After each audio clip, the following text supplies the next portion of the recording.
And good morning, good afternoon, good evening, wherever you are in the World Wide Web, here on ChilliwackGiants.com. Welcome to Giants Blitz, our online show about all things football. And it's long been said it takes a village to raise a child, and on that note, it takes many, many people to put on a football game, organize a team, run a community association. And for the most part, 99.9% of parents that are involved with their kids helping out are absolutely wonderful.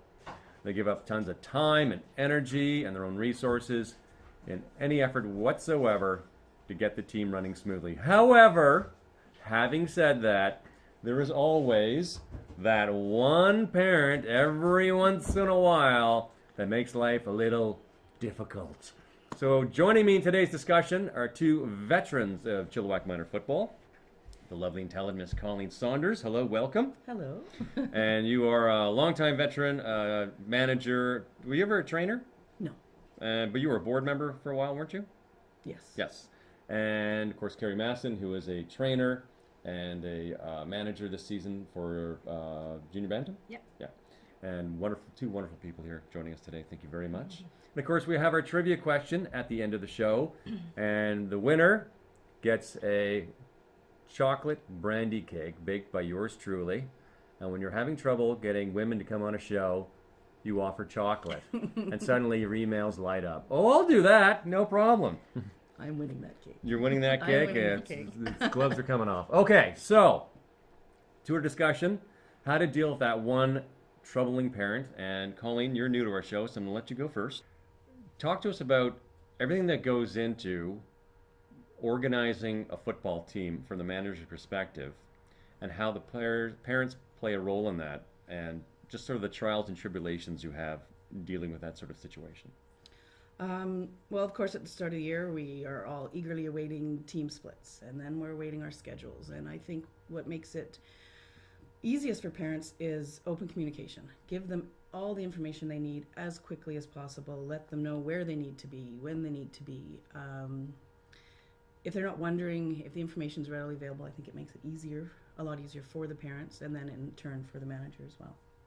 Now, Carrie, on that note, you can, I'm sure, elaborate on this. Despite the best efforts and the most work, sending out all those emails and telling everybody everything exactly what they need to know, there's always the odd person once in a while that still comes in, what about this? What about that? What about, there's always going to be the tough parent. Yeah. Talk to me about the tough parent. Oh boy. I mean, I think that's just life. We come across these type of people on a daily basis. It's just really just understanding that we all are individuals. We all have different circumstances. We all have things going on. And just, it's really about just communicating, continuing to communicate. Sometimes email doesn't work. You'll learn that. Sometimes email doesn't work for that particular parent. Sometimes you got to catch them. You got to catch them as soon as they drop their kids off, and just make sure that you're doing that eye-to-eye contact. Hey, friendly reminder. And you've got to be you have to approach it in a certain way, right, as well, because people react differently. We're all doing our best. They're doing their best, so we just got to remember that. Just communicate, and remember we're just doing our best. That's all we can do. A lot of parents will get, even though you've sent out 100 emails and you've told them whatever, they mishear, they forget, they don't pay attention, and they come back and they're angry. How big a role does diplomacy play in just cooling off the old fire a little bit and getting people to relax? Oh, it's huge. I mean, if someone comes to you and they're angry and you respond to them in the same way, it's just going to escalate. You're not going to solve any problems. So trying to put yourself in their position, understand, be friendly, give the information again. That's the only way you're going to really solve a problem or make it better. I was talking to someone just this morning, actually, about, what's the biggest manager pet peeve? And I laugh about it, but it does, when it happens over and over again this season, when parents email you a question where the answer is contained in the email that they replied to ask you. So we need parents to do a bit of their job too. Like, if I'm going to spend all the time sending out the information, it's nice when the parents take the time to read it. Mm-hmm. And everybody's busy. I know that. But if we all know what's going on, it makes everybody's life easier. How many hours do you put in managing a team Like say on a daily basis, generally speaking, is it 2 hours a day, getting stuff done, 3 hours, an hour? How much time do you put in managing a team? I don't even keep track, but it's hours. It's hours. Every day. Like every day. Yeah. There's always something, because you're not just communicating with parents, you're communicating with your coaches. If they're doing any extracurricular things outside of, being on the field, whether they're going to the water slides or doing a team activity, it's constant. You're trying to organize that. You're communicating with the parents and the coaches, and sometimes when we do joint efforts, then you're communicating with the other team and their coaches and their managers. So it can be endless hours. Now, one thing my wife will complain about, and I, in all fairness, is coaches will sit down with, say, a bunch of 10 and 11 Pee-wee players and tell the Pee-wee players at the end of practice, hey, make sure you tell mom and dad this.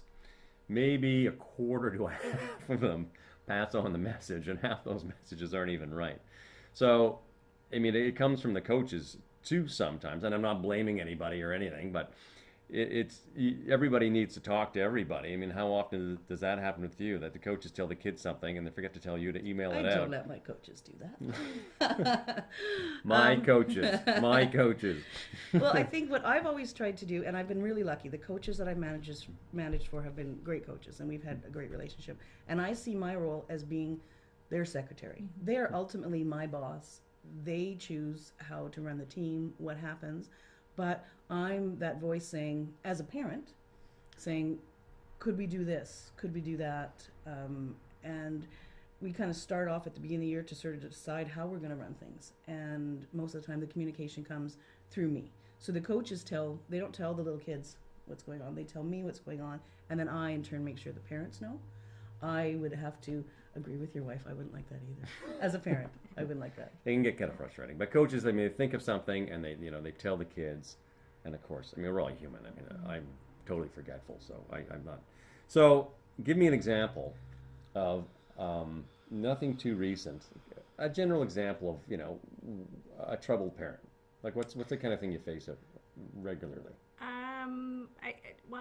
To not name anything in specific, things that we see probably the most common is, especially with new families, ones that haven't been around, the whole 10-play rule. They don't understand it. So we had a lot of parents, well, my kid only played 10 plays, or, another one can be, well, my kids always played quarterback. Why are they not playing quarterback? It's more things like that. I haven't had like any huge issues come up, but it's mostly the 10-play rule that we usually get issues around that, or sometimes, I don't know, Colleen, if you come across this, but when we do all those extra things, parents are like, well, that's going to cost money, or why are we doing that, or that's extra. The team building. The team building stuff. Yeah. Trips to the corn maze, the water slides, and the campouts, and all that kind of fun stuff. Because sometimes it can be much, but it's fun. I think it's great for the kids to come together. It brings them together in a different way than when they're on the field. I think the important thing is just communicating with these parents. I always have to try to remember, okay, wait a minute, I'm a parent of football players. I've got 6 kids that play. And I think the most important thing that I had to realize myself when communicating with people is that they just want to be heard, and they want their opinions. I don't know if validation is the right term, but they want to know that they've been heard and what they're saying isn't just being thrown under the rug. So whether you agree with them or not, whether anything gets done, they just want to know that they've been heard and we're listening, and we're not rolling our eyes, or, oh, that's just another parent that's complaining.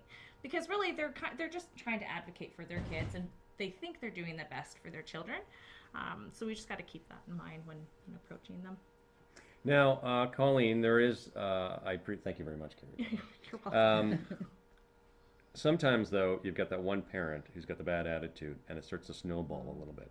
Mm-hmm. So the other parents, oh yeah, that too, and this, they're not doing this, and not doing that. But so how do you quell that fire before it rages out of control? What I like to do at the very beginning of the year is get together with the parents and kind of discuss philosophy, coach's philosophy, manager's philosophy, decide how things are going to be done. One of those things is I try as much as possible not to allow parents to email the coach directly, email the rest of the team directly. Every email I send is BCC, and that's intentional. Because when I was first started managing, I did have a situation with a parent that was unhappy about, I don't know if it was play time, play position, something on the team. They, of course, don't wait 24 hours, and they go home and maybe have a couple glasses of wine, and at midnight, a blast to the whole team. Raging about other parents, about children, about coaches. So I try at the very beginning of the year to communicate with the team. If you have an issue, you come to me. I put out the Giants rules, wait 24 hours, and then you go to the manager. The manager goes to the coach.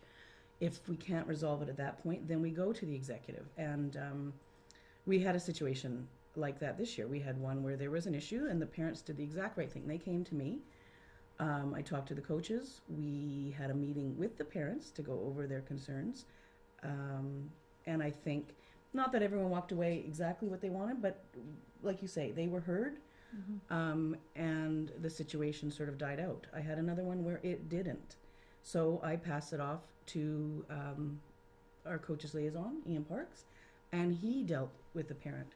So there's all those avenues, and if we make sure the parents are aware of the procedure from the Giants, and you make sure they follow it, you can usually deal with most situations. One of the things, I mean, because my son's been playing about 4 or 5 years now, and I'm the announcer, so I'm up in the booth and I'm calling the games and I watch it, and why is that and this guy not there? And I think to myself, and maybe mention the odd parent. And then this season, I was asked to help coach. We'll talk about a change in appreciation for what goes on when you're on the sidelines, making these decisions, when you're evaluating kids, and you have first year, pee-wees and second year pee-wees. Well, the second year pee-wees, generally speaking, get a little bit more of the playing time, simply because they've got an extra year under their belt. They put the time in, and the next ones are getting mentored up, and so everything. There's a lot of variables that go in, but a lot of it sometimes is go. If you don't like it so much, go to the coaching clinics and you coach a team and let us know how easy it is, because it's tough. It's hard. I imagine like some of these teams are 35 kids, and could be 70 parents. That's a lot.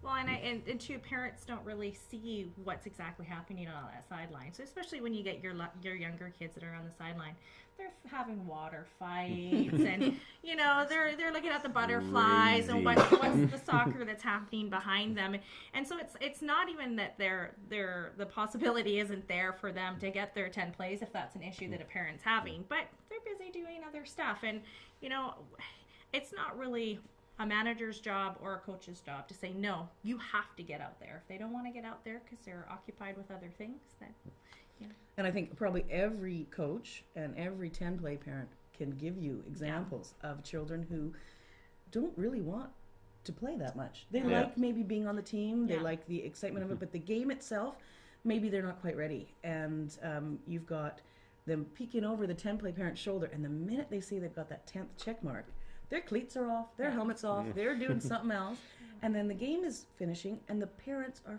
furious with the coaching staff for not playing their child enough. But their child didn't want to play. And I've seen situations where the coaches have taken that abuse instead of putting the kid in the line of fire and telling the parents that their child refused to go into the game. Because then that would come down on the child. So coaches take a lot of stuff because they care about these kids. And the 10-play rule, just so everyone understands, every single player with Chilliwack minor football in the VCFL, and I think across BC, is that right? They play a minimum of 10 plays. They're on the field for a minimum of 10 plays, and someone stands there with a checklist, making sure every kid gets a chance to go out and play. And of course, we want to keep all the kids involved. And what we found in many instances, if you have a child who has that 10-play rule at the beginning of the season, they're a starter by the end of the season, because that play time, they just get better. But there are exceptions, like you said. There's some kids that their parents put them in football, their parents do it. They sort of like being a part of everything, but playing the game and it's not what they want to do. And there's other facets of things they can do and everything, but it can be frustrating for parents. They paid a lot of money, dedicated a lot of time. How come my kid's not on the field? And I believe the Giants brought in the 10-play rule well before it was mandatory, years before. So it's an important rule to our organization, and that's always come down from the executive level to coaches to managers, that this isn't just something that we just throw out there. It's important. It's part of the core philosophy. So coaches take it seriously. And managers and trainers and everybody, we all take it very seriously. And a lot of the coaches out there were 10-play kids themselves too, and everyone, and everybody has bad days, and everybody does stuff they regret in life. This is normal. So you have a perfectly reasonable human being, for whatever reason, after a really rough day, and their kid's not getting the play time or takes the cleats off, is chasing butterflies, they just lose it. And it happens. But I think in most cases, reasonable people come back the next day and simply apologize. And would you agree? Yeah, and you move on. And even in the years that I remember where we maybe had one or two parents that were sort of over that level of difficult, there was one or two on a team, like you say, that could be 35. Yeah. So you have to remember that by far the vast majority of parents are fantastic. Yeah. And fun to spend time with, and love to cheer beside them, and it's a great experience. Yeah. Okay. I would agree, and ultimately we're all there for the same reason. Yep. The kids, right? Yep. So yeah. Do you have an example of your favorite parent to deal with, other than yourself? Me? My favorite parent. I don't know. I think all my parents really, in some way, they contribute something. You can't please everybody, but they're still pretty good at letting you know, hey, you've done a good job. So, even though there's ups and downs, for the most part, I think it's mostly ups. And like I said, we're all there just for the kid. I want you to give me an example of your favorite parent. My favorite parent. Well, I have lots of favorite parents, lots of really, really great parents. But one funny story, since Carrie and I are sitting here, years and years ago, when I was new to football, new to managing, ended up in this debacle of a tailgate that started out with 2 teams and ended up being maybe 6 or 8 teams, and an all-day event. And I came across a parent who we just, I don't know what happened, but it got really, really nasty between us. And I didn't know who they were. I didn't know why they were angry. It was an all-nighter of cooking and then a day of serving, and it was just sort of crazy. And all these years later, our kids are great friends, spend tons of time at each other's houses, and now she's sitting across the table from me as a very good friend. So you can start out with a bad situation and end up totally on the other side of it. So yeah, and I mean, those stories don't come around a lot where things work out in a fantastic positive way, but we're not perfect people, and I had a moment of being a problem parent. And it was great though, because Colleen handled it really well. She was able to just de-escalate it, and we didn't resolve it right off the bat, but she reached out, she communicated with me the following year, and in all honesty, I kind of had totally forgot even what the incident was. So I remember reading this message that I received from her, and I'm like, Tim, who is this? Like, what's going on? I don't even. Tim Mastin or her husband, Yeah. not me. I don't know this woman. I have no idea where this is coming from. And then it was like a light bulb went off, and you have that moment where you go, oh my goodness, did I do that? And then we ended up connecting again, because of course I saw her husband all the time on the field, and I was on the field with the kids, and now we're good friends, and our kids are friends. It was awesome. And now the great thing about the internet, it's on the internet forever. That's right. That's awesome. All right. So to wrap up, really dealing with that one problem parent, it comes down to communication, diplomacy, staying calm, breathe 24 hours, and just keep it open and keep it civil. And remember, your managers are just volunteers too. Yeah, that's right. Yeah. All right, so now we go to our trivia question. You guys been brushing up? I've been Googling. You've been Googling. Google it. Okay, so here we go. Saskatchewan Roughriders just signed former Texas Titans quarterback Vince Young. Tennessee Titans. Vince Young, former NFL quarterback, University of Texas standout. Things are mixed reviews. So here's the trivia question. Name me the other Vince quarterback, first name Vince, that came to the CFL from the NFL. back in 1980s. I know this. Do you know it? No. No idea? No. Vince? It's an Italian last name. Oh, I could guess, but I don't want to guess and then sound silly. She's going to share half of it with me anyway. Well, I'm eating that whole cake. Cake and coffee at Colleen's. Okay, who is Ferragamo. Bingo! Yes! We win a chicken dinner. Nice. Vince Ferragamo came from the NFL to the Montreal Alouettes in the 1980s. And then he went back. He was a BUST bust. The guy was terrible. Just didn't work out. Wasn't terrible, didn't work out in the CFL. Different game completely, and he held his fanfare going to the Alouettes. It's going to save the franchise, and down the old you know what. All right. Thank you very much, everyone. Colleen, enjoy your cake. I'll present you with your chocolate brandy cake. Thank you, Tim. You're welcome. You don't have to share that if you don't want to. I can And share. of course, Carrie, wonderful. Thank you once again. You're welcome. And thanks for tuning in to Giants Blitz on ChilliwackGiants.com. I'm your host, Tim Amy.